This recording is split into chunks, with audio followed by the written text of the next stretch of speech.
February 20, 1943, north of Kasserine Pass, Tunisia. The battle report would never fully capture what the German tank commanders witnessed that morning. American Sherman tanks executing maneuvers that defied everything Vermicar doctrine said was possible without visual signals. Through the dust and smoke of the North African battlefield, 5 Sherman tanks, separated by broken terrain with no line of sight between them, converged on German positions with timing that seemed supernatural. No flags, no flares, no dispatch riders racing between vehicles. Yet they moved as a single organism, each tank covering blind spots the others couldn't see. Each crew knowing exactly where their comrades were positioned. In German Panzer IVs equipped with Fuji 5S radios, tank commanders struggled to hear their own company leaders through static that overwhelmed their amplitude modulation systems. The 10-watt German transmitters, state-of-the-art by the 1930 standards, couldn't penetrate more than a few hundred meters when tanks were moving. Most German tanks carried only receivers, unable to report what they saw or call for help. The Americans were operating with technology the Germans didn't know existed. Frequency modulation radios in every single tank, crystal-controlled precision, 25 watts of transmission power, and clarity that cut through engine noise and battlefield chaos like a knife through paper. 8,000 m from Detroit's assembly lines, the most decisive technological advantage of World War II was revealing itself. Not in armor thickness or gun caliber, but in the invisible electromagnetic waves that connected every American tank crew in ways the Vermicar never imagined possible. The transformation began on July 22, 1941, when the United States Army standardized the Signal Corps radio sets SCR-508, SCR-528, and SCR-538 for all medium tanks. While German forces were advancing through the Soviet Union using tactics that depended on radio communication between command vehicles, American engineers at the Galvin Manufacturing Company, later known as Motorola, were perfecting frequency modulation technology that would render German systems obsolete.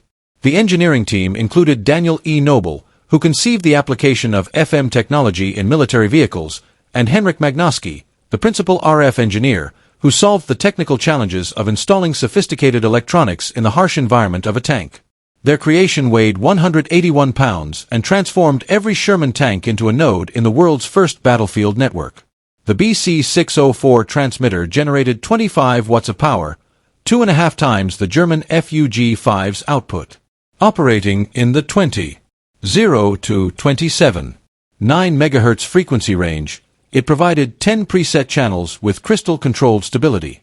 The dual BC-603 receivers in the STR-508 allowed commanders to monitor multiple frequencies simultaneously, a capability that would prove decisive in combat. The real revolution lay in frequency modulation itself. Edwin Armstrong's FM technology, licensed to the military, eliminated the static and interference that plagued amplitude modulation systems. While German tank radios picked up every electrical discharge as noise, American FM radios delivered clear voice communication even during artillery barges. November 8, 1942, Operation Torch brought American armor to North Africa. The 2nd Armored Division's tanks landed near Safi and Fadala with SCR-508 radios that would soon demonstrate their superiority over German communications. The Africa Corps, despite being the Wehrmacht's most experienced armored force, operated under severe communication limitations. A standard German tank platoon of 5 vehicles included only 1 or 2 with full FUG-5 transceivers capable of both transmitting and receiving. The remaining tanks carried FUG-2 receivers only. They could hear orders but couldn't respond or report enemy positions. German tank platoon functioned through rigid hierarchy. The platoon leader transmitted orders that subordinate tanks acknowledged through actions rather than words. When command tanks were destroyed, easily identified by their multiple antennae, entire platoon lost coordination. This vulnerability would prove catastrophic against American forces where every tank could assume command functions. The Battle of Kasserine Pass, February 14 to 24, 1943, provided the first major demonstration of American radio superiority. Though tactically a German victory, the battle revealed capabilities that stunned Wehrmacht observers. During the confused fighting, scattered elements of the U.S. 1st Armored Division maintained coordination across 50 miles of battlefield. Tank crews who had never met coordinated attacks warned each other of threats and called for artillery support through crystal-clear FM communications. German signals intelligence units intercepted American transmissions and noted exceptional clarity and coordination. The 10th Panzer Division's intelligence section reported that American units maintained communication at ranges where German radios produced only static. More disturbing was the realization that every American tank appeared capable of full transmission, not just command vehicles. The German FUGG-5 radios operating on amplitude modulation in the 27.0 to 33.3 MHz range suffered from fundamental limitations. The 10-watt transmitter struggled to reach 2 to 3 kilometers in ideal conditions, dropping to mere hundreds of meters when vehicles were moving. Every spark plug firing, every electrical motor, every track movement generated interference that AM systems couldn't filter. September 1943 brought American armor to Italy, where mountainous terrain should have negated radio advantages. Instead, FM technology proved even more valuable in conditions that rendered German AM radios useless. The SCR 508's frequency modulation handled the multipath interference of mountain valleys far better than amplitude modulation. American tanks coordinated movements through terrain where visual signals were impossible, and German radios failed completely during the advance toward Cassino. American armored units demonstrated capabilities that defied German understanding. Tank platoons separated by ridgelines coordinated attacks with precision that German doctrine said required visual contact. The 1st Armored Division's after-action reports described routine coordination at distances where German radios produced only static. June 6, 1944. As Sherman tanks rolled off landing craft at Normandy, their SCR 508 radios maintained contact with naval fire support, coordination impossible with German technology. But the Hedgerow fighting revealed a critical gap. Tank radios couldn't communicate with infantry radios operating on different frequencies. The infantry's SCR 300 operated on 40.0 to 48.0 MGHz, incompatible with tanks' 20.0 to 27.9 MHz range. This communication gap proved deadly in the Bocage, where German infantry with Panzerfaust could approach American tanks while nearby American infantry had no way to warn them. American innovations solved the problem within weeks. Tank crews mounted EE-8 field telephones in ammunition boxes welded to tank exteriors wired directly to internal communications. By Operation Cobra in late July, this simple modification revolutionized tank infantry cooperation. July 25 to 30, 1944. Operation Cobra demonstrated the full potential of American radio superiority. The 2nd Armored Division, commanded by Major General Edward H. Brooks, coordinated over 200 Sherman tanks through radio networks that enabled unprecedented battlefield control. German defenders from the Panzer-Lehr Division faced an enemy that seemed to possess supernatural awareness. American tanks responded instantly to threats reported by other units miles away. Artillery strikes coordinated through tank radios arrived within minutes of target identification. The contrast with German capabilities was stark. Panzer-Lehr, once Germany's premier armored division, had been reduced to communication poverty. Most tanks operated without radios, depending on visual signals in terrain where visibility rarely exceeded 100 m. The few functioning radios suffered from interference and limited range that prevented effective coordination. The irony was profound. Germany had pioneered radio use in armored warfare. Heinz Guderian, the architect of Blitzkrieg, had insisted on radio equipment in tanks since the 1920s. His book Achtung Panzer, published in 1937, emphasized communication as essential to armored operations. Guderian had developed radio communication systems that enabled tank officers to coordinate attacks. He understood that rapid armor advances required reliable communication. Yet by 1943, German tank production couldn't provide the radios Guderian's own doctrine demanded. German production statistics revealed the crisis. In 1943, Germany manufactured approximately 5,700 medium tanks, but fewer than 2,000 FUG transceivers. Many radios went to command vehicles and assault guns, leaving regular tank units desperately short of communication equipment. Soviet tank forces suffered even worse communication poverty. The T-34, despite being the most produced Allied tank, typically entered combat without any radio equipment. Soviet doctrine relied on flag signals and pre-battle planning, with catastrophic results against German forces in 1941. By 1943, Lend-Lease provided some relief. American radios, including SCR-508 sets, equipped Soviet command tanks, but even by war's end, only about 25% of Soviet tanks carried radios. The comparison highlighted American achievement. While the Soviet Union struggled to equip 1/4 of their tanks with any radios, America achieved 100% deployment of sophisticated FM systems. Motorola's Chicago factory represented American industrial mobilization at its peak. Before the war, the company manufactured car radios. Converting to military production required complete retooling and solving unprecedented technical challenges. Each SCR-508 required 2,748 individual components manufactured to exacting standards. The BC-604 transmitter contained 474 capacitors and 385 resistors. Crystal oscillators had to maintain frequency stability despite temperature extremes and combat vibration. Production statistics told the story of American industrial might: 1942 3,800 SCR-508 family radios, 1943 11,400 units, 1944 24,000 units, total wartime production over 50,000 tank radio sets. This production miracle ensured that all 49,324 Sherman tanks manufactured during the war received sophisticated radio equipment, an achievement no other nation approached. The SCR-508's advantages went beyond simple frequency modulation. Crystal-controlled frequency stability meant tanks could preset channels before battle and maintain alignment despite combat conditions. German Fu G5 radios using variable capacitor tuning constantly drifted off frequency. The dual receiver configuration allowed commanders to monitor their platoon net and company command net simultaneously. Orders flowed down the chain of command instantly while commanders maintained awareness of subordinate situations. The BC-606 intercom system integrated seamlessly with the radio, allowing all crew members to alert the commander to threats. Throat microphones and noise-canceling headphones enabled clear communication during combat. Many German tanks lacked intercoms entirely, forcing crews to communicate by touch or shouting. Power management provided another American advantage. The SCR-508 operated on either 12 or 24 volts, automatically adjusting to available power. The dynamo motor power supply provided stable filtered power that eliminated electrical interference. German radios powered directly from vehicle electrical systems picked up every spark as static.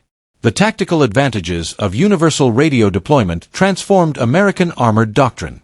The combat command structure, flexible task forces organized for specific missions, depended entirely on reliable communications. American commanders could create ad hoc battle groups from different units, confident they could coordinate through compatible radios. This flexibility baffled German commanders accustomed to rigid organizational structures necessitated by limited communications. During the Battle of Ericourt in September 1944, the 4th Armored Division faced multiple German panzer brigades equipped with superior Panther tanks. The Germans had every advantage in armor and firepower, but American radio coordination proved decisive. Every Sherman could report enemy positions instantly.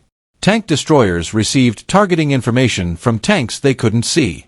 Artillery observers in Sherman command tanks called in devastating barrages within minutes. Over 3 weeks, the 4th Armored destroyed 281 German armored vehicles while losing only 41 Shermans, a 7-to-1 kill ratio that defied technical specifications. Throughout the war, German intelligence failed to grasp the significance of American communication superiority. Combat reports mentioned American coordination, but attributed it to training rather than technology. A captured September 1944 intelligence assessment stated, "American tank units demonstrate good radio discipline and coordination. This appears to result from extensive training and rigid communication procedures."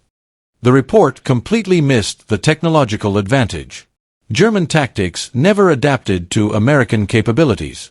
They continued targeting supposed command tanks based on antenna configurations, not realizing every Sherman could coordinate battlefield responses. They planned ambushes, assuming American tanks would lose coordination when separated, not understanding that radio contact maintained unit cohesion regardless of visual contact.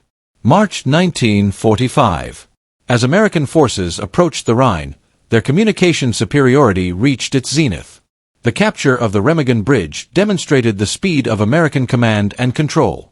When the 9th Armored Division discovered the Ludendorff Bridge intact, radio reports reached 1st Army headquarters within minutes. Within an hour, Divisions across the entire front were shifting to exploit the opportunity. German forces dependent on telephone lines that American aircraft systematically destroyed couldn't respond with comparable speed. American radio coordination created an impenetrable defense of the bridgehead. Tank platoon from different battalions integrated seamlessly, coordinating fires through radio networks. German counterattacks, poorly coordinated due to communication failures, arrived piecemeal and were destroyed in detail. April 1945, the encirclement of the RER pocket demonstrated the culmination of American communication superiority. American armored columns from the 1st and 9th Armies coordinated a complex double envelopment entirely through radio communications. Inside the pocket, 325,000 German troops found themselves trapped, partly because their communications had collapsed. American fighter bombers, guided by radio-equipped forward air controllers, systematically destroyed German communication nodes. Wehrmacht units lost contact with higher headquarters and each other. Field Marshal Walter Model's final messages before communication failure revealed the German plight. No contact with adjacent units. No communication with higher headquarters. Fighting continues, but coordination impossible. American radio superiority profoundly affected the psychological experience of tank warfare. American crews fought with the knowledge they were never alone. Even when physically isolated, they remained connected through radio waves. German tank crews experienced the opposite, profound isolation. Unable to communicate, they fought individual battles within larger engagements. Otto Carrerius, one of Germany's most successful tank commanders, wrote in his memoir, Tigers in the Mud, about the challenges of limited communications, though he focused more on tactical aspects than the communication gap itself. The strategic implications extended beyond individual battles. American advances in 1944-45 maintained tempo partly through radio coordination that German forces couldn't match. The Third Army's race across France depended on radio networks that maintained control across hundreds of miles. German commanders consistently underestimated American capabilities because they couldn't conceive of the communication superiority Americans possessed.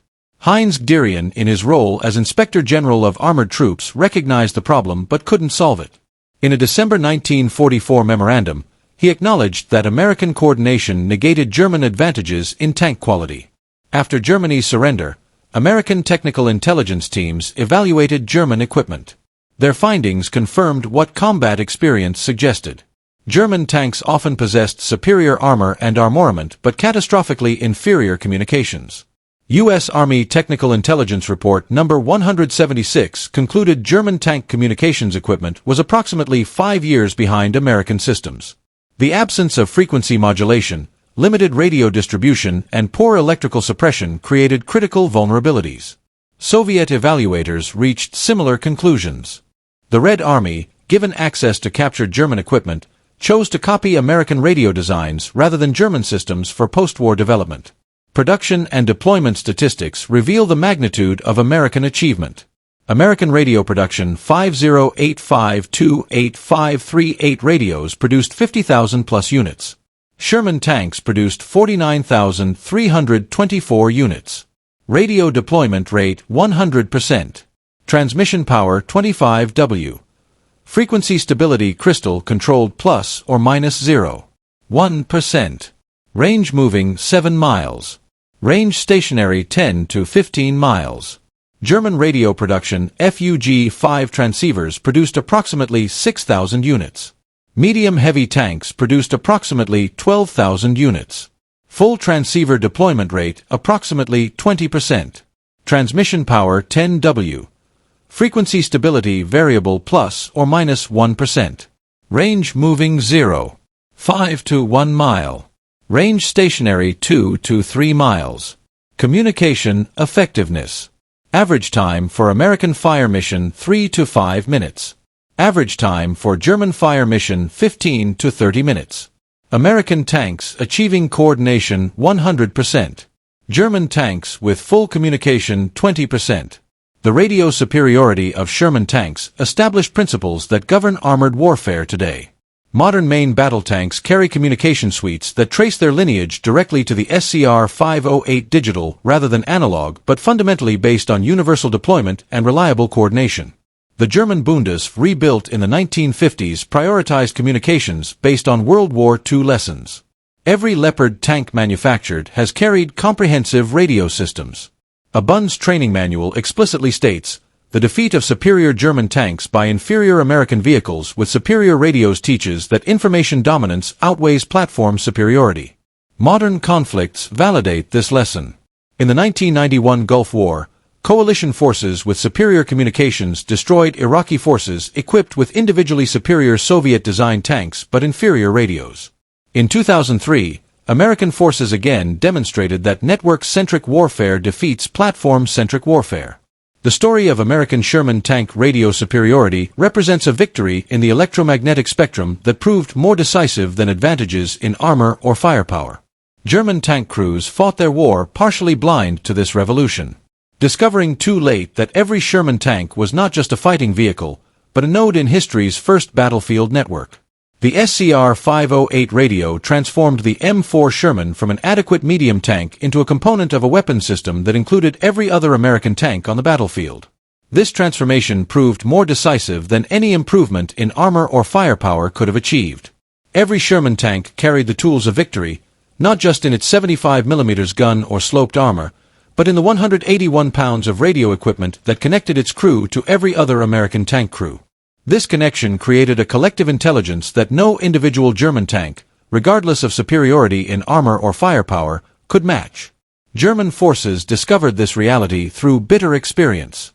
At Kasserine Pass in Italy's mountains, across France's hedgerows, and in Germany's final battles, American tanks demonstrated coordination that German doctrine said was impossible without visual contact. The Wehrmacht never developed an effective counter because they never fully understood the technological gap. Field Marshal Wilhelm Keitel's reported comment at Germany's surrender: "We knew how to build better tanks, but you knew how to make them work together," captured a fundamental truth, whether accurately quoted or apocryphal. America had built not just 49,324 Sherman tanks, but 49,324 nodes in the world's first armored battlefield network. The revolution in military affairs that historians identify with modern network-centric warfare actually began in 1942 when the first Sherman tank with an SCR-508 radio entered combat. From that moment, warfare changed forever. The side with superior communications would defeat the side with superior weapons. The network would defeat the platform and the connected would overcome the isolated. This transformation occurred largely invisible to German forces. They saw American tactical superiority, but didn't recognize its technological foundation until far too late. By the time German commanders understood that every Sherman tank possessed communication capabilities that most German tanks lacked, the war was effectively decided. The German military's failure to recognize and adapt to American communication superiority stands as one of World War II's great intelligence failures. Despite countless battlefield encounters demonstrating American coordination advantages, German leadership never prioritized solving their critical communication weakness. They continued building superior tanks that fought as isolated individuals, while American forces built adequate tanks that fought as coordinated teams. In the end, the electromagnetic waves carried by SCR-508 radios proved more powerful than the armor-piercing rounds fired by German 88mm guns. The ability to coordinate, to share information instantly, to fight as a unified force rather than as individual vehicles. This invisible advantage determined victory more surely than any visible superiority in armor or armament. The Sherman tank's radio superiority changed warfare forever, establishing the principle that in modern combat, connection equals survival and isolation equals defeat. German troops discovered this reality on battlefields across 3 continents, learning too late that the Americans possessed not just numerical superiority, but technological superiority in the dimension that mattered most: the ability to fight as fun.